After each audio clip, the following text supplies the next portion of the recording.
Өлкөдөгү президенттик же парламенттик шайлоодо болобу добуш сатып алуу, сатуу көйгөйү жана таасири көтөрүлөт. Эгемендиктеги ар бир шайлоодогу эң негизги көйгөйлөрдүн бири добуш сатуу катары сыпатталып келүүдө. Бул иреттагы добуш сатуу жана сатып алуулар боюнча социалдык тармактарда түрдүү тасмалар, билдирүүлөр жарыяланууда. Жаңы иштелип чыккан беренелерге таянсак, добушун саткан жөнөкөй жаранга 1000 сом өлчөмүндө айыппул салынат. Ал эми добуштарды сатып алуу фактысы боюнча кармалган жаран 180 миңден 200 миң сомго чейин айыпка жыгылат. Ушундай эле фактылар боюнча мыйзам бузуу аракетине талапкер же партиянын өкүлү аныкталса 220 миңден 260 миң сомго чейин айып чегерилет. Жазанын орчундусу 2,5 жылга чейин эркинен ажыратуу каралган. Мыйзамсыз көрүнүш үчүн коомчулукта эркинен ажыраткан учурлар азырынча катталган эмес.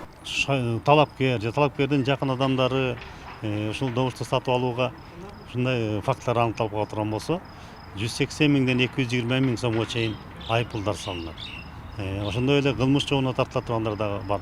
Шайлоо комиссиянын мүчөлөрү, шайлоо комиссиялары дагы ушундай мыйзам бузууларга жол бере турган болсо аларга дагы ушундай кылмыш жазасына чейин тартыла турган шарттар каралган. Исламдын мыйзамына көз чаптырсак, шайлоого баруу дагы мынат. Бирок татыктууну тандоо белгиленген. Белгилүү дин аалымы Чубак Жалиловдун добуш сатуу менен жаран 5 жылдык өмүрүн, мамлекеттин тагдырын кошо сатарын эскертип кеткен. Кыяматта дагы сурагы чоң экендигин атайын мисалдар менен түшүндүргөн. Андыктан ар бир шайлоочу шайлоого катышуусу шариятта олуттуу жоопкерчилик. Маркум дин аалымы 1000 сомго добуш саткандарды көчөдөгү сойкулукка теңеген. Добуш акчасын алып шайлага мына эмне болдук, мынакей 1000 сомдук мына карыз болдук. Садагын кетинде пресска деле мындай кымбат болот экен бизге караганда. Алар ошо бир суткасына 1000 сом же бир саатта 1000 сом, а биз болсо 5 жылга 1000 сом болуп атабыз да. Эми ушунчалык арзан болдукпу, тикейден арзан болдукпу деген сөз Кудайым шерменде кылбасын. Сен 5 жылдыгыңы бир күндө сатасың бардыгын. 5 жыл өмүрүңө мамлекеттин тагдырын кошуп туруп бир күндө сатып коесуң. Мамлекеттин тагдырын кошуп туруп бир күндө сатып коесуң. Анан дагы наалыйсың. Интервью алып калып телевизордон жашоонун жаманын айтса, оозуңа көк түтүн чыгып кетет. Жок, сага чала болот. Ошону каалап алгансың сен. Ошол сенин өзүң тагдырың. Кудай Таалам Кур'ан-ы Каримде айтат: эгерде сен өзүң өзгөртпөсөң, сени өзгөртпөйм дейт. Ниетиң өзгөрт. Жүрөгүң өзгөрт, оюң өзгөрт. Анан Кудайым сен жашооңду өзгөртөт. Каалап алгансың сен. Ошол сенин өзүң тагдырың. Таза шайлоо жана татыктуу талапкердин тандалышы элдин шайлоого болгон мамилесине жараша экендигин саясат талдоочу Абджапар мырза айтат. Коомчулуктун аң сезими же эзилтен келе жаткан добуш сатуу өнөкөтү өзгөрмөйүн мындай фактылар токтобой турганын кошумчалайт. Эгер эл өз эңсеген өзгөрүү болушун көздөсө, 5 жылда бир келген мүмкүнчүлүктү болор болбос акчага алмаштырбас керектигине токтолду.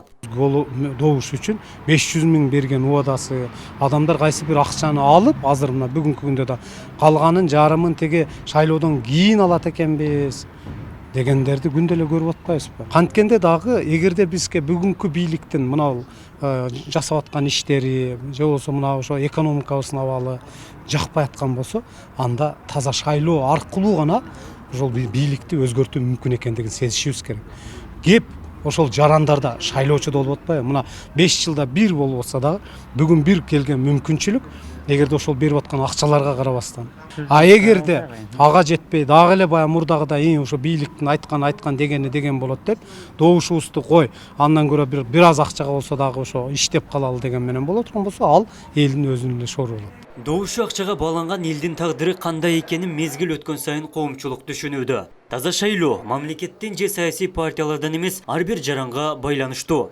2 күнгө жетип жетпеген тамак ашка жете турган акчага сатылбаш керек. Элге эң негизги байланыштуу ушул нерсе. Эл акыйкат караш керек. Эл деген калк деген тараза деп коет эл. Тараза туура болуш керек деп. Албетте азыркы учурда жаштардан көп деле күтпөйм бул добуш сатуунучу. Ал көбүнчө бул ошол жаштардан өйдөнгү адамдардан күтсө болот да, себеби дегенде мурунку шайлоолорго көнүп калган сыяктуучу. Азыр биз жаштар арасында бул сатуу деле көп жүрбөй жатат деген ойдомун да мен. Менимче бул добуш сатылбаса керек. Бул добуш сатуу бул элибизди жерибизди саткандай болот да. Бул келечегибизди саткандай болот. Менимче сатылбайт деп ойлойм да. Өзүнүн келечегин, балдарыбыздын элибиздин келечегин ойлошубуз керек. Ошон үчүн таза шайлоо болуш керек. Ал жер бүткөдү баарлап келген болобуз. Жашылыкка барбайт да. Честный эл тандаган депутатты шайлашыбыз керек. добуш саткан бул эми мамлекеттин келечеги үчүн чоң зыян го деп ойлойм. Учурда шайлоо өнөктүгү кызуу жүргөндүгүнө байланыштуу ар бир партиянын ишмердүүлүгү мамлекеттик органдардын көзөмөлүндө. Жогорку кеңештин 7-чакырылышына 16 партия расмий ат салышууда. Үгүт иштери 4-сентябрда башталган. Абдумалик Базарбаев, Илиман Акбаев, Ош ТВ. Мына бүгүнкү соңку шайлоонун көйгөйү бул жанагы жарандарды топтоп келип жанагы форма 2 менен кайсы бир талапкер же болбосо ошол талапкердин үгүтчүлөрү ошол аныкталуу участоктарга жанагы кошумча тизмеге киргизип ал жерден бир көрсөткүчтү мынакей бир отчет иретинде көрсөткөнгө аракет кылып аткан иштер болуп атат да. Биз жакында эле ошол Борбордук шайлоо комиссиясынын өкүлдөрү менен Ош шаарындагы сүйлөштүк. Алар айтты, мына бүгүн Ош шаарында эле 36 миң 37 миңге жакын форма 2 толтурулуп кирген, бирок кирбейт дедилер. Но тилекке каршы ал сөздөрү мындай аткарылбай, азыр бардык участоктарда форма 2 менен кошумча тизме көбөйгөндүгүн айтып атышат да.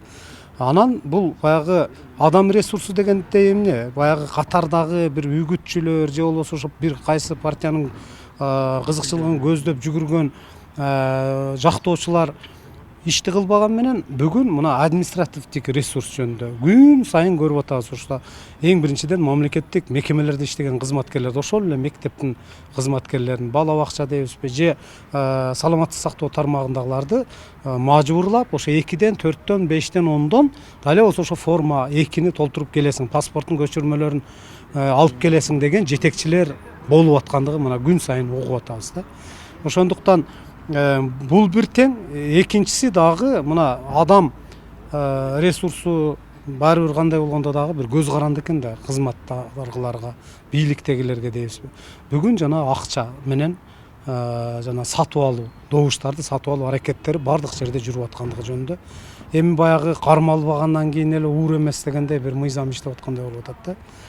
Өн сайын ошол биз билгенден тиги официалдуу бийликтин өкүлдөрү ошол ат башыда жанагы кайсы бир партиянын өкүлү мынакей ошо 300 добуш үчүн 500 миң берген убадасы, адамдар кайсы бир акчаны алып, азыр мына бүгүнкү күндө да калганын жарымын теги шайлоодон кийин алат экенбиз дегендерди күндө эле көрүп атпайбызбы? Канткенде дагы эгерде бизге бүгүнкү бийликтин мына жасап аткан иштери же болбосо мына ошо экономикабыздын абалы жакпай аткан болсо, анда таза шайлоо аркылуу гана ошол бийликти өзгөртүү мүмкүн экендигин сезишибиз керек.